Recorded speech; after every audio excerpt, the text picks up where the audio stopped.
Welcome to episode 572 of the Barcelona podcast, brought to you by the Blue Wire Podcast Network. I'm Dan Hilton. It is my pleasure to welcome FC Barcelona correspondent for The Athletic, Pol Ballús.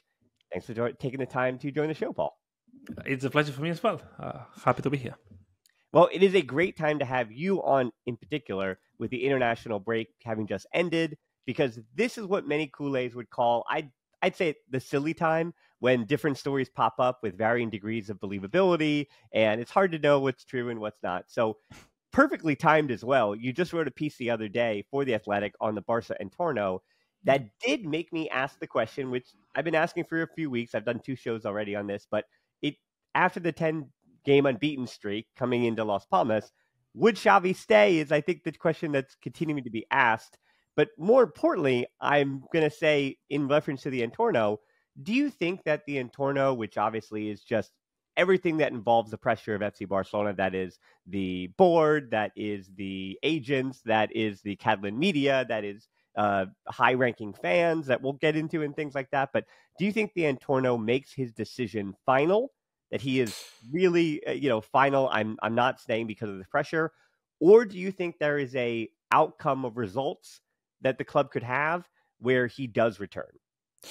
I think it's a bit of both things. But the main thing that needs to happen for me, like the key of it, is going to be the Champions League tie against PSG. Let's see how it goes. And if the result is positive, I think that it's going to help Xavi into his reconsideration process. That's one of the key issues. And then, like, in terms of the Entorno, I think it's a complex thing because Xavi, at the end of the day, Xavi knows what the Entorno is more than me, more than all of us. He knows that it's not going to change. Like what he's found over the last 3 seasons, it's not going to change. Like the spectrum is going to be the same. The sort of pressure that he's fighting against is going to be the same. But he's going to have to find like a better way to live through it because it's certainly been a problem for him, especially like this season. But yeah, no, I mean, I think that from the club point of view, I'm actually planning to write a piece about that, so I don't want to spoil like everything. So next week we're gonna have a piece about that on the Athletic. But I think that inside the club, as much as they know that Xavi at some point of the season, he saw himself as a guy that couldn't turn things around, which is basically like the main reason why he decided just to step away. In the club, they are not sure that they can find like a better candidate or like a guy that they are sure that they are not gonna miss.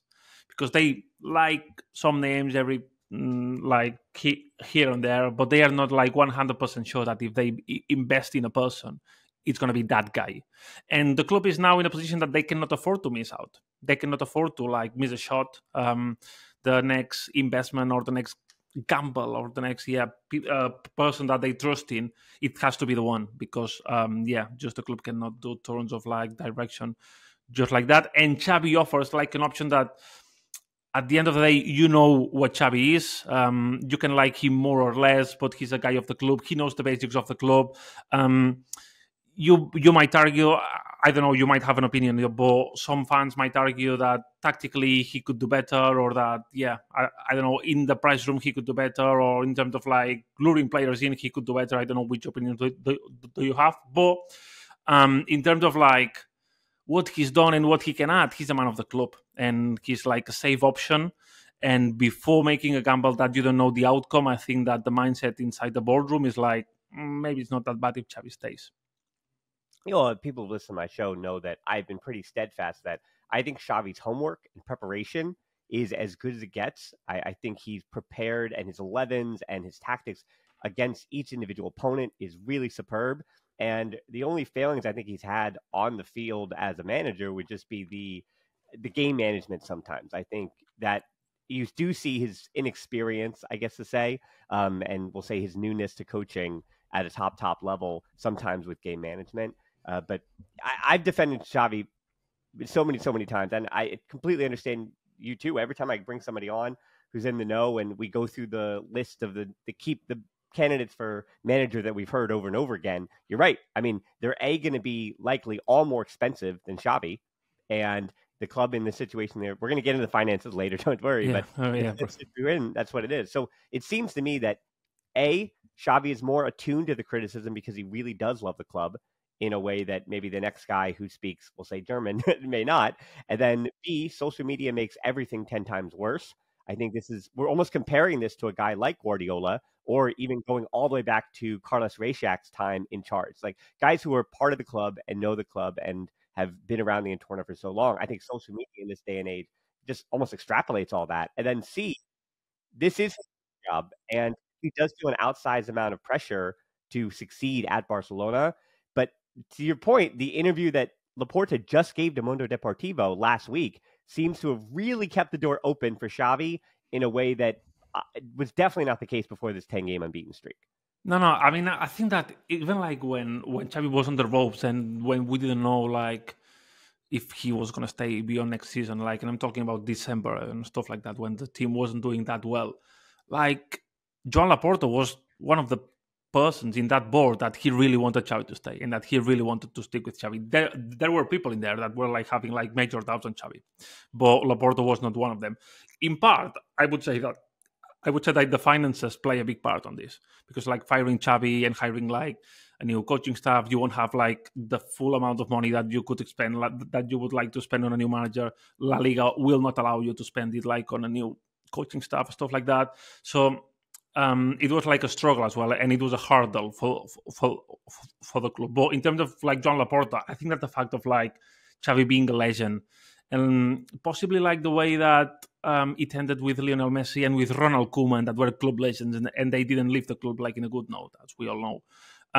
Possibly like push Laporta to believe like, cool, we have to like not like it's not that they are like misbehaving with Xavi, but we have like to stay true to him until the very last moment, because at the end of the day, he's a guy that knows the house more than us, and he's come in a tough moment. He's like renounced basically to a better contract in Qatar, or he's made like efforts in terms of money and like the financial side of things. So I think that this has to be valued in Xavi as well. If next season like things doesn't start well and you keep Xavi in the team, like basically it's like going to be a case of like you're going to have a situation in which your manager told you back in December that he didn't see himself like in a position to turn the things around.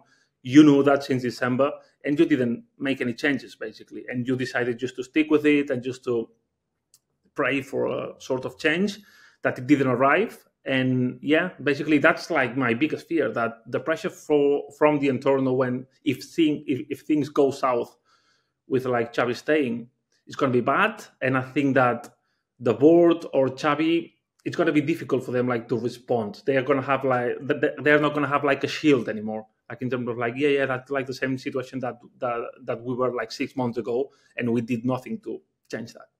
Yeah, the last two players or managers or whatever that I feel like left on, we'll say, the right terms and the right way, we're going back to, I think Rakitic was actually the last one, and then Iniesta before that. I think those are the two examples of, okay, that was the sign-off that you would want in the way that you would want, because... Maybe Busquets and Jordi Alba now, because last season was quite okay, but they were like in a big risk to live like in a bad way. Yeah, right. And I think the reason I didn't even say those two is because they did kind of leave on their own terms, but the Entorno had kind of already turned on those two in this sense. So I think... I am not saying that Rakitic has ever truly loved the Entorno, but all right. So back to the Laporta point. You know, you also talked about the politics involved in presidential elections every 5 years, and it is something that I think being lost in the moment, right, and just a snapshot in time, we forget about that, and how that affects all the information that comes out of the club, almost to how recently the election happened and how soon the next one is. So, how much do you think you have to filter as a journalist between corporate press offices, sources close to certain players, other sources at the club, and anyone else in that world that's involved? Because again, already 2021 was the election, and the next one is in 2026, which, believe it or not, is now only a year and some months away.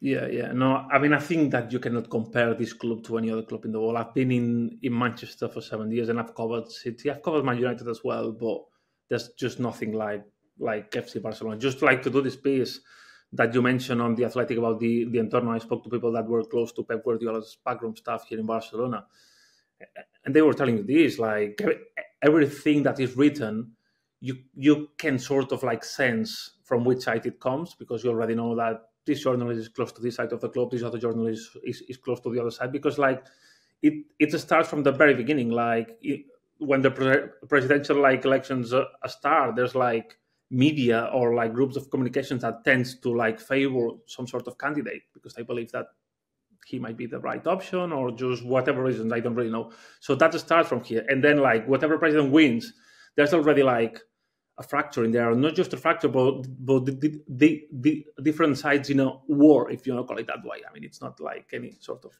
belligerent thing, but different sides inside, just like the same war. But then, like the fact of Barcelona, like one of the most differential things in Barcelona is that this sort of like noise and lies and things that are not entirely true, they come from inside the club as well. And it's like really, really tough, like to know how to read this. It's really, really tough. And I mean, I can only speak like for my personal like opinion and how I try to handle things, because I try to be as much balanced as I can.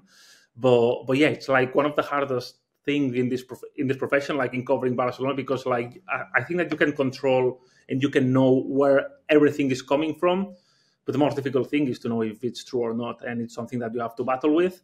And I think that it's something that for the manager and for the players, I would say that probably more like for the manager, because I think when Xavi said like back in the season that the players are affected by the negativity of the media and stuff like that, if I'm honest, I think that the players, they don't read that much or they don't follow that much. Of course, they have their feelings and they hear things and everything. But I think that possibly the person inside the club who listened more and who read more the media was like Xavi himself, basically because he's a Barca fan, because he knows everyone, because he wants to be informed about Barcelona, and because now he knows what's going around and what's happening inside the club. So probably he was, in my opinion, he was the one that he was like struggling the most with, like coping with all the news and the daily activity. But yeah, you know, it's like a mental thing. It's like a mental thing. I find it really interesting, you know, with PK giving his recent interviews too, that it's this odd thing, especially when I cover the elections, like when we just did the last one in 2021, and the way that you kind of have to judge the different candidates is that they all obviously are giving you something that they want. They have the best interest of the club at heart, right? That you'd guess that anyone that would be elected president by the socios would want the club, you know, as to do as well as they possibly can. But also, again, the politics of Barcelona is that whether it's the president and the board members, that there is, you know, they have something to gain as well, in a way that Xavi as a manager, everything that he has to gain is front facing. It is all reflective of the success of the club, where, again, and I want to follow up on that point about the different, when you say factions even, because I think in this discussion, so many newer Kool-Aids, even those like myself who've been around for 25 years plus or whatever, we forget that just because the socios vote doesn't take away the power and influence of what I want to call those Catalan elites around the club. So I would ask you, how do the private clubs like the Circulo, Esquertre, that's a tough one. Or the Club Churchill, which I guess that's just Club Churchill, I would say. How do those kind of private clubs that, you know, again, the average fan would have never, ever, ever heard of on any world, how did those, we'll say, high society elite Catalans still affect the way that information is filtered to the general public? Because, again, I want to go back to the history of the club. So many of the presidents for FC Barcelona historically, including, interesting enough, as you wrote about, with Josep Luis Nunez, who was a Basque elite, you know what I mean, a rich guy in the Basque circles, and then he gets into Catalan circles and he winds up being their man for 22 years or whatever it is. So how did those different, we'll say, factions and private clubs and stuff affect the general ethos of the club? Yeah, so I mean, it's like really complex, but like all these high society clubs, I mean, I mentioned like a couple of them like in the piece, but all these high society clubs are filled with like important people here in Barcelona, in Catalonia, which most of them or some of them have been like part of Barcelona at some point, being like executive, being like close to someone in the club because they know like a former president or a former executive, as I was telling.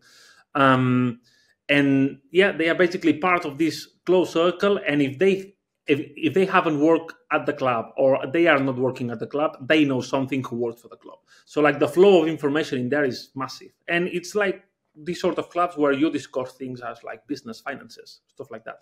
But the thing about Barcelona and the singularity, and I think that makes Barcelona great, is the fact that it's a passion that unites everyone here in this city. And from a finance guy from working for a big bank, for a big financial company, or like a worker who is just fixing the road here in the middle of La Chample in Barcelona. They all love Barcelona, and they all love to discuss about Barcelona.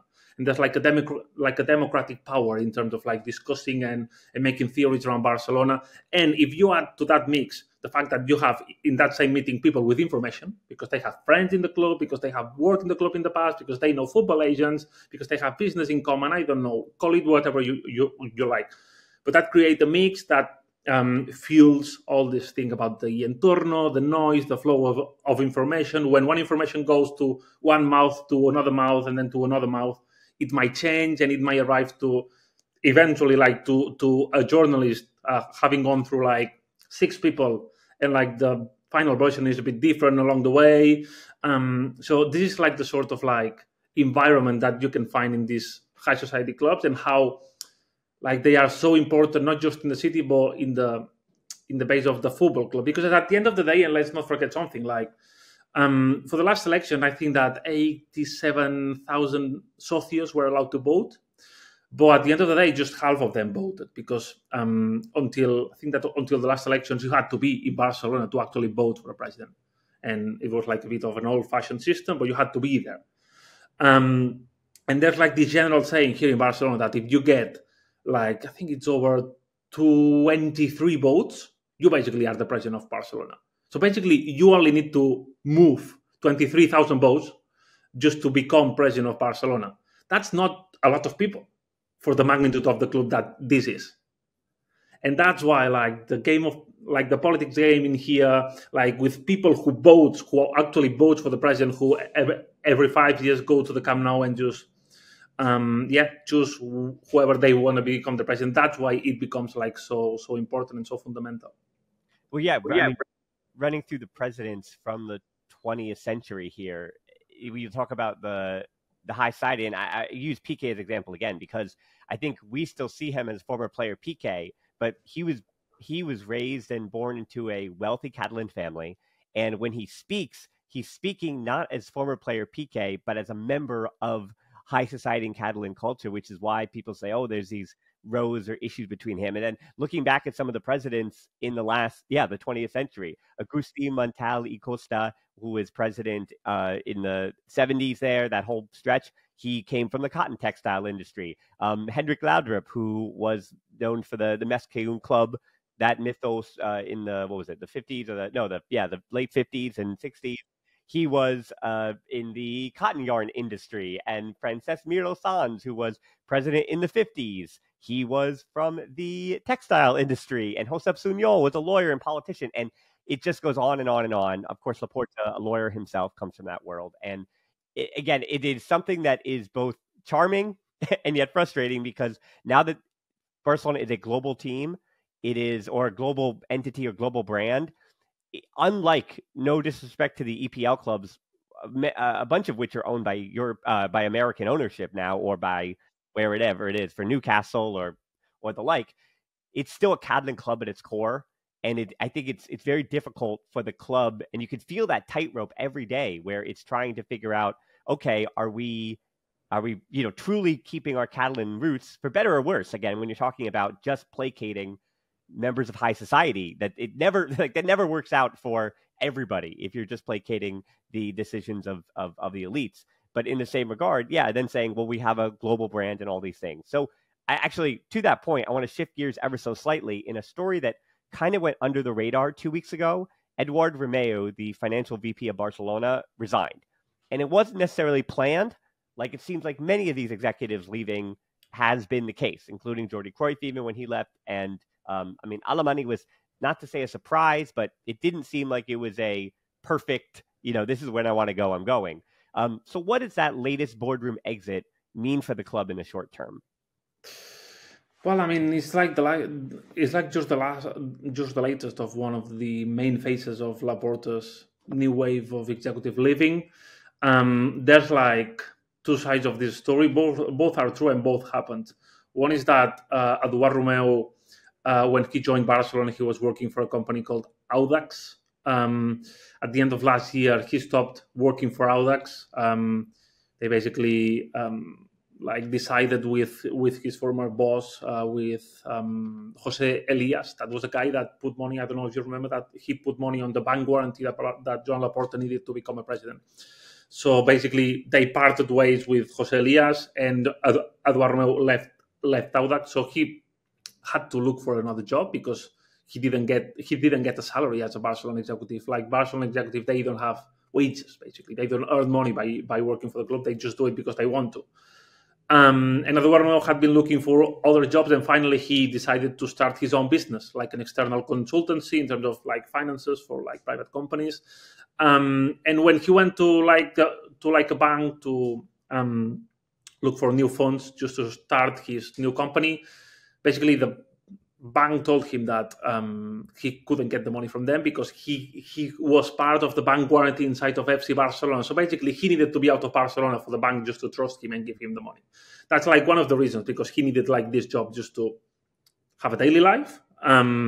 And then he couldn't start his job if he was still at Barcelona. But then there was the other side of the story, which was like more internal and more like related to the relationship inside that board, which is the fact that Eduard Romeu, at the very start of Laporta's when Laporta was re-elected back in 2021, Eduard Romeu wasn't part of like Laporta's like a small group. Laporta's financial advisor was Jaume Giró, the former La Caixa executive, a big bank institution here in Catalonia. And Jaume Giró just quitted his role just after Joan Laporta won the election, basically, and when the bank guarantee had to be like assembled among all the executives just to proceed and just to become president. I don't know if this is just like too messy to explain, but I'm going to keep going. And then basically, yeah, when Jaume Giró left, Laporta needed a new financial advisor plus more money just to fulfill this bank guarantee that I was mentioning. And Eduard Romeu, who was a lifelong Barcelona fan, fueled and helped by his former boss, Jose Elias from Audax, they just put the money and they just allowed Eduard Romeu to become that guy. So, like, the message behind this is that Romeu wasn't part of, like, Laporta's old core. He wasn't, like, one of the guys of Laporta. Although they got along, like, well along the way, but he wasn't one of his guys. And then I think that has been reported and that we've been told as well is that he didn't have the best of the relationship with Ferran Oliver, which is the club treasurer. Eduard Romeu felt that he needed to be like on the very top of the club just to manage the finances as he felt that the club needed to in his way.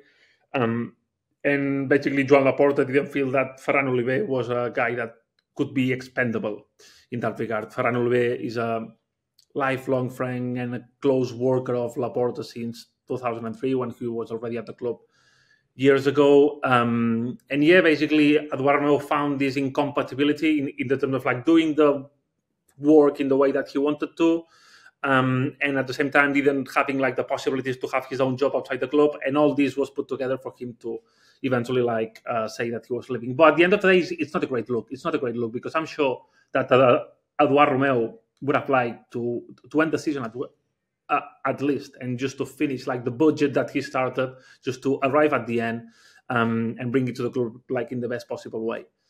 And a reminder, too, that the reason why a treasurer at FC Barcelona is so important is because if you remember back to when Bartomeu stepped down prior to the election being over, the treasurer is the one who not technically, but does lead the commission in the interim while a new president is elected. And it's unfortunately, it's something that FC Barcelona fans have already seen in the last 5 years occur. So it's not that crazy of a thing to happen. Yeah. So, all right.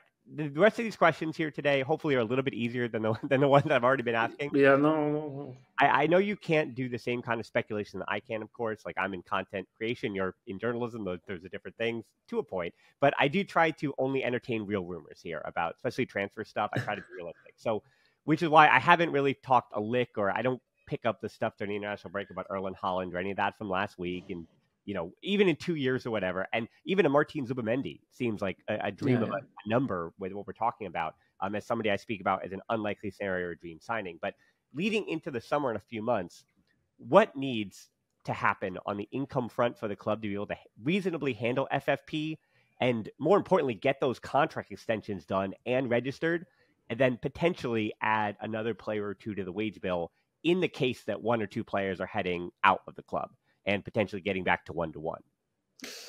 I'm going to be like unpopular here, maybe, but I think that big sales need to happen. Big sales need to happen because apart like from bringing players in and like meeting and seeing who can we sign, there's like a big problem like here, which is Barca vision. This money that the club was expecting from Libero, that it has never arrived. And I don't think, for the information I have, like the club doesn't really have like a source of like new investors to take over this. So Barcelona, basically, they have to compensate for that in the budget if they want to get back to the 1-1 rule. So I think, and I'm million, right? It was around. It was like 40 million, right? That number. Yeah. Because 40 million was from Libero and 20 million came from a Dutch company, Nipa Capital. But it's the Libero money which like haven't arrived, and it's a money that was included in the viability plan last summer. And if it's not like met at the end of the season, it's going to cause like another hurdle for next season's budget. So however you compensate this, I mean, you can choose it, but the most reasonable way and the most easy way to see is like to assume like some big sales, and like if we. I mean, that's going to be like a speculation. That's more like not information. It's more like what my nose tells me rather than. And I just say that because I don't want to see like a lot of like Twitter aggregators quoting me on that. But like what my gut sort of tells me is that possibly Ronald Araujo is one of the names that should be like not should be on the top of that list, but that might be on the top of that list for the shape of his contract. Because I think that other names, such as like that has been thrown around, such as Frankie de Jong, they are in contracts that the club cannot. It's difficult to find like another club who can attract Frankie de Jong with like the sporting project and just offer him like the same conditions that he has here in Barcelona, where he's perfectly happy. And with Ronald Araujo, I think that this can happen because he's not one of the top earners in the club. He probably deserves like a better contract. I don't think that Barcelona is like really on a place to offer it, because they cannot promise like some sort of money. And if if Barcelona gets like a massive big offer from elsewhere, I mean, it's going to be tough for the finance guys to say we are going to decline this. So he might be one of the names that can be on. But again, I don't know what's going to happen. Like a lot of things can change in like the transfer window. But for what we have and the context that we have, I think that it can be a possibility. And then like with all the big sales and wait like for other operations such as like Todibo, like Nico Gonzalez to see if like some Premier League clubs sign him, stuff like that. Just like hope for this.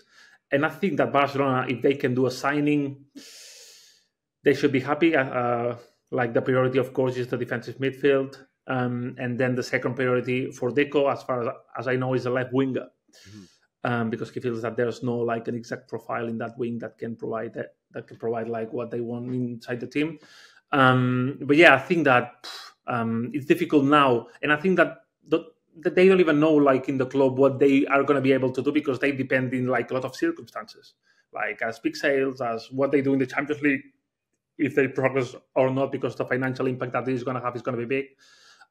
So right now they are a bit like on standby, and that applies like to transfers, but that applies as well to the manager search, because as far as we know, again, like I'm sure that, I mean, they are aware of like how the market is going to be and the options that they are going to have available, but they are not like pushing forward because they cannot go to another manager and say, okay, you are going to have this money to spend, and we are planning to get rid of those players, and we're planning to do this, because they cannot make those sort of plans because they don't know the money that they are going to have. So that's the situation right now, and it's going to be a bit of like seeing how the season ends, and let's see what happens in summer, basically. Yeah, I'm going to let you off the hook here on terms of even aggregators or whoever about the Araujo situation, because I've said here on the show, I've said, I think for the squad situation and money-wise, what they would go for on the transfer market, I've said Koundé and Rafinha's name quite a bit, just when to say, how can the club, those may be the two names that I feel like the club can survive, we'll say, with the sporting project the best without them next season. But to that point, the amortization on their contracts, that being with Phoenix, and Torres, is just is too large to be able to move. And so my next question for you, funny enough, was about Ron Araujo, that stuff to Bayern Munich, that again popped up now for the second or third time. And as you know, like when I hear something 2 or 3 times, that means that where there's smoke, there's fire in this kind of instance. So I think that as much as I would love to push it off as international silliness, again, not even you floating it out, but that name has been floated out again because you do the math on 100 million euros, and that seems to be a number without 40 million from Libero. Like, and it becomes math as opposed to speculation. Like, there's only so many options and only so many sales to be done. And people, I have listeners that will likely say in the comments that instead of Araujo, Pedri should be the name, or you know what I mean? Like, people have their camps or their ideas. Yeah. Okay, so a few more questions here before I let you go. You've also been covering the Barcelona Nike situation about the jerseys. So Nike has been with the club since 1998, believe it or not. So the entire life of many fanhood, they've only seen Barca jerseys in Nike. So the current deal is still on for another 4 years. So what is going on here in 2024? And you can give the simple version as opposed to like the long extended version. Yeah, no, I'm going to try to keep the simple version. So basically, Barcelona are unhappy with the amount of money that they've received from Nike. They believe that in terms of the market, they could get more money. And then they are unhappy as well with the treatment in terms of like restock, distribution, stuff like that they have lived with Nike over the past 3-4 seasons. I've been given like an example that when Lewandowski signed for the club, at some point they asked like for a number like of letters for the shirts, basically, because they calculated that a lot of like that there would be like a massive demand on like Lewandowski shirts, and they didn't receive like the number of letters that they expected, and they had to use like letter M's as just W's like on the shirts just to like compensate for this because they didn't have like enough W's to print the Lewandowski name. So that sort of matters as well. And yeah, basically that's like the context. Barcelona has been exploring for other options. They have been speaking with Puma mainly about a potential like new sponsorship deal. Of course, they found out that Puma getting in a new client, stealing in from Nike, and like adapting more to the current figures of the market, they could pay more money. And with the Barca desperate to get more income, like in any kind of way that they can, they wanted to explore that. The main thing here is like the legal dispute that can unfold if they break the contract with Nike, because as you said, the contract is still on, and it's on for a couple more seasons at least. So yeah, basically, if they decide to break this contract, like in terms of budget for the next season, Barcelona will need to save some sort of money for any potential like compensation. So that's less money that you have for your budget that is going to affect you like in signings and stuff like that. So that's the whole context. Then inside the board, there's people who prefer like to stay with Nike because it's like the safe option. Try to find like a friendly situation and don't have this context that punishes your budget for the next season. And then there's like the other faction of like people inside the board, where Joan Laporta probably is like the main representative, that they want to change and that they believe that Nike has not behaved well and that they just want to change things because the club deserves it. There's people like around the club and inside the board who tells you that once the president has an idea like stuck to his head, it's really difficult to turn him around. We will see what is going to happen, but right now, what like they transmit, what you can feel from the board is that it's difficult to see them like finding a good solution to stay with Nike like in the long term, and just the situation here is just to see how they find a way out with Nike and how this legal dispute ends and how they solve that basically. But yeah, certainly like Laporta seems like really determined to close their bonds with Nike and just to switch to Puma. Yeah, it's a funny thing because there are, we'll say, roses and thorns are good and bad, because I saw you reported that a 2023 UEFA report said that Barca was the European club with the biggest annual revenues from kit manufacturer sponsorship and merchandising and 179 million euros. Again, that's the good news. That Barcelona is still so popular and still selling so many shirts. So that, again, the thorn to that is it brings up the issue where we've seen other clubs, especially in the 21st century, Napoli, and was it Fiorentina had done it too. So about distributing their own. I think that Roma as well. Roma, yeah, not Fiorentina, Roma. I keep thinking of the Nintendo Fiorentina shirts from the 90s, the purple one. Oh man, those are great. But anyway, the issues about distributing and making your own shirts would be enough shirts, and even to the point about global distribution, because for the things that the club is manufacturing themselves, including the old, basically the 1899 or like the polo, I would love one of those, but I'm like have to talk to a Catalan friend to have it mailed to his house and then mailed to me, right, internationally, and I pay that, and it's a whole thing. And then also too, the 125th anniversary is coming up next season, so a year and a half from now, that's only just a year and a half from now, 2025, 26. So obviously that's kind of affecting the decision as well, as you wrote about, which it just complicates everything. And I would certainly have a fear about them distributing their own shirts, because I just think I'm not saying that the issues of the club, and we've talked about conversation, board members leaving and all those things. So the moving parts of distributing your own shirts, it seems like a lot. But again, but this is an option that is still on the table, and that they are still really considering it. Although there are again people in the club who believe that they have enough problems just to add this one now, because that's creating a whole new factory inside the club that they don't have the means right now.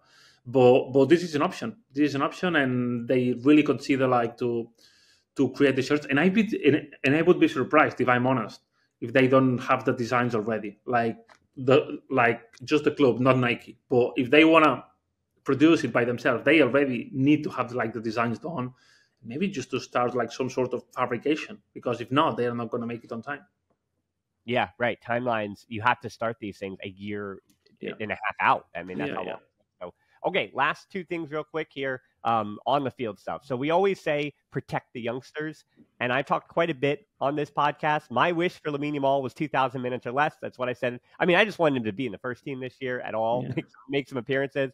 Oopsies, he's really, really, really, really good, including what he did against Brazil in that friendly yesterday. So that seems to me, though, looking back, 2,000 minutes is the magic number for players under 18 years old, and he is 16, so still even 2 years younger than that. But he's already made now 2,165 minutes and will likely finish the season around 2,500. Plus the Euros, and please, God, no to the Olympics, but who knows with the Spanish Federation. And then Kubarsi is at 1,008 first-team minutes and will hit over 2,000 minutes counting Barca Athletic matches as well, which is also against grown men. So 2,000, we'll say, adult minutes for him, and then 2,500 for Lamine Yamal. So when you hear me say they have to protect the youngsters, because I think we really just kind of throw that word out there, what does it mean to protect these youngsters? That's a good question, and the way that Barcelona is working on it, because Barcelona deep down, they know that they need to rely on Lamine Yamal and Pau Cubarsí. They are going to keep starting this season. They are going to keep playing, maybe not every game, and if Xavi sees a chance just to give Lamine Yamal a rest, in the same way that he's done it against Athletic de Bilbao and Atlético de Madrid over the last 2 months, I think, over the last month maybe. He is going to do it again, because they just deserve that, and they cannot cope with the amount of efforts that men's football require. But in terms of the summer, again, speaking to people who are close to the club and that are well-placed sources, some of the feedback that they've had with the Spanish FA is that possibly Lamine Yamal is only going to do the Euros, because Lamine Yamal is expected to be a starter in the Euros. He's expected to play basically everything that Spain plays. But with Pau Cubarsí could do both competitions, because Pau Cubarsí might go to the Euros as the third choice or a fourth choice centre back, so he might not play that much. And then if he doesn't play that much, then if he goes to the Olympics, he's going to have the share of minutes that he wouldn't have at the Euros. So that was a sort of planning that was in the head of people in the club at some point. I don't know if this is going to evolve after this international break. And my fear is that as the season is going to near to his end, I don't see Pau Cubarsí dropping his level. I think that he's like impressive, and I think that he has the talent to basically put more arguments into Luis de la Fuente's table to think, if I'm fair, this guy should start because he's like possibly one of the best centre backs in the country. I hope it doesn't happen because we don't want to see like another Pedri episode here. But yeah, as of now, the last information I got in terms of like how to protect players and how to speak with the Spanish Federation on that regard, that was a plan that was discussed among both sides. Well, I mean, even in results of form in the last 2 months, if you look at the guy that he came in for in the friendly against Brazil in Lamine for Real Sociedad, if it was obviously October of this year, like, yeah, there's one of them is starting, but Kubarsi has been better than Lamine over the last. Yeah. So you don't have them in the season. So, okay, last question for you is the easiest. I saved the easiest for last. So we're now 2 weeks away from the leg one of Barca versus PSG. Barca right now, 10 games unbeaten. So how do you like their chances against PSG to continue this momentum, barring whatever happens against Las Palmas? But yeah, heading into PSG, because there's only now one match left. Yeah, I still think that PSG are favorites to this. For the momentum, they've built up the season in a more consistent way, in my opinion. They have like a differential asset in the front line, and they have a manager who you have the sense that he's starting to build something in there. So that's for a start, in my opinion. But then, like at the same time, like if you saw Lamine Yamal last night against Lucas Beraldo, which is PSG centre back or PSG left back at some point because he played as left back against Real Sociedad. I mean, you think Lamine Yamal can do anything here. So I think that Barcelona, they might have a chance. Of course, they arrive in this tie in the best form of the season, in my opinion, and in a moment where I think that Xavi has found like some sort of balance with their players and like players that really know like the job that they have to do. I think Xavi deserves credit like for trusting Fermin Lopez as an attacking midfielder because he had a bad game in San Mamés against Athletic Bilbao, but he trusted in him because at the end of the day, the skill set that he has is something that you need without Pedri and without Xavi in there, and with Gundogan more of a deep line midfielder. And all these like fringe players, if you want to call it that way, like are like stepping up because they know what they have to do. And Xavi has been able to create that, and that gives them like a chance, in my opinion, against PSG. But again, like this is so volatile. Like Barcelona is so like ups and downs that we should still remember that we haven't had like the most consistent of the seasons. We've had like our good games, but I don't think that Barcelona has offered like the consistency and all the green signs to believe we're going to trust these guys because they have showed us on the past. They have showed us that they can do a good game, but they haven't showed us that they can be like really consistent in a way that you can trust them in such an elite tie in the Champions League. Well, yeah, the top 5 players, and not to rank them like this, but I think the 5 most impressive players to me for Barcelona for the last month now have been, in no particular order, Lamine Yamal, Pau Ballús, Jules Koundé has recovered his form, Lewandowski, and Fermin Lopez, as you said, the last 3 matches after Athletic Club has been fantastic. And I let me throw Gundogan in there as well. I will put Gundogan. I will put Gundogan out well. So of all those players, you'd expect that with Christensen, that experiment, you could kind of sustain the Gundogan thing. That I would expect now Koundé has recovered his form, and who knows about the ankle injury that he picked up but didn't pick up. But, he seems to be in good form. And then Lewandowski, is he going to keep scoring on the other side of the international break? Great question. So those are all questions that I think people are going to follow along with you. And whoever wasn't supporting you or following you along, I think will now. So we know you're on Twitter, and that'll be down in the show notes and description below, as well as find you on The Athletic. But yeah, is there any other places that people should be following along with what you got going on? No, basically like on my Twitter account, I think it's where I'm more like present. I try to post all the pieces I do. So yeah, if you want to follow me in there, feel free. You're all welcome. All right. So again, that was Pol Ballús. And for us, always a reminder, Twitter, Instagram as well, close Facebook group, Discord. That's where the communities are. And I also want to make sure I'm thanking the Patreons. Without them, this show is not possible. So for the first time ever, especially if you're watching this along, thank you to all the Patreons. I've got the list on there without the last name, so keep some anonymity. But thank you to all the Patreons, as always, for making this show possible. And then, of course, the easiest way to support the show, a good rating on the podcast app and subscribing to the YouTube channel are a huge help as well. So most importantly, though, thank you for listening to the show. Until next time, we'll talk to you soon. Sports the Barca.